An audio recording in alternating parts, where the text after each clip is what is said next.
Banyak yang meminta saya menanggapi tentang video seperti ini. Saya bilang, Palestina harusnya hijrah, bukan jihad. Sama kayak Rasul di Mekah. Yang intinya menyalahkan kaum muslimin yang ada di Palestina melakukan perlawanan atas penjajahan Zionis Israel. Dan menurutnya, karena kaum muslimin di sana lemah, sebaiknya hijrah. Dalilnya adalah Nabi dan para sahabat ketika masih periode Mekah, mereka lemah, tidak melawan, dan kemudian mereka memilih hijrah. Benarkah pendalilan seperti ini? Tanpa mengurangi rasa hormat kami kepada pemilik pendapat. Tetapi mari kita tinjau ulang. Apakah benar Nabi SAW itu tidak melakukan perlawanan, tidak berperang karena lemah? Rasulullah SAW dan para sahabat berada di Mekah, tidak melawan karena memang belum diperintahkan dan diizinkan untuk berperang. Kufu aidiyakum, tahan tangan kalian. Barulah kemudian setelah turun firman Allah Subhanahu wa taala, udina lil ladina yuqataluna bi annahum zulimu. Diizinkan untuk mereka yang diperangi itu berperang membela diri karena sesungguhnya mereka dizalimi. Rasulullah dan para sahabat kemudian mengangkat senjata. Bukan karena lemah. Buktinya apa? Sepanjang sejarah, baik dalam sirah nabawiyah ataupun dalam tarikh di masa Khulafaur Rasyidin dan masa-masa setelahnya, kaum muslimin itu tidak pernah lebih kuat daripada musuhnya. Dalam perang Badar 313 melawan 1000, Uhud 700 melawan 3000, Khandaq sekitar hanya 3000-an melawan 10.000 lebih, Mu'tah 3000 melawan 200.000 tentara Romawi yang terlatih. Kalau alasannya lemah, maka tidak akan pernah ada jihad di masa Rasul SAW. Apalagi jika kelemahan itu dihitung dari sisi jumlah dan persenjataan. Sayyidina Umar bin Khattab pernah mengatakan, lan nuqatilu bil adad wala bil udad.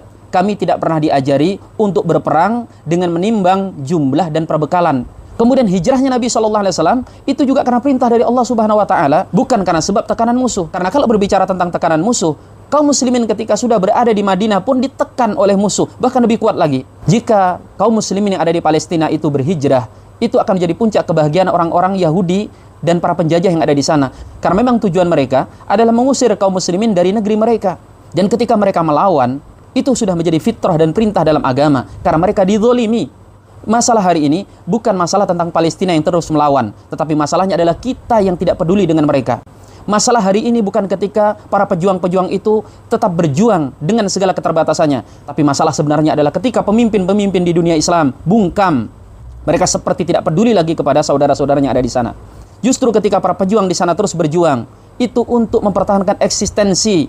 Agar generasi demi generasi kaum muslimin tidak lupa bahwa kiblat pertama mereka sedang dijajah. Masjidil Aqsa sedang ditawan.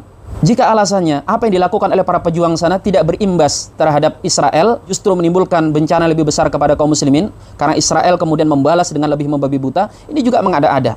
Israel itu akan tetap membantai kaum muslimin di sana, baik melawan ataupun tidak melawan. Bacalah berita, bagaimana orang-orang Israel tetap melakukan penggusuran, pembantaian dan pengusiran, bahkan ketika sedang tidak ada perlawanan. Maka jika diam dibunuh, lebih baik melawan dan terbunuh dalam perlawanan.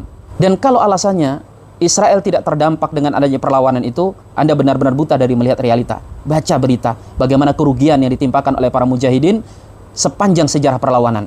Kalau toh kemudian kaum muslimin juga mengalami kerugian, kemana kita dari mentadaburi firman Allah Subhanahu wa taala, in takunu ta'lamuna fa innahum ya'lamuna kama ta'lamun wa tarjuna minallahi ma la yarjun. Jika kalian ditimpa sakit karena peperangan itu, sesungguhnya musuh-musuhmu juga ditimpa sakit sebagaimana kalian merasakan sakit. Hanya saja kalian punya harapan kepada Allah yang mereka tidak memilikinya.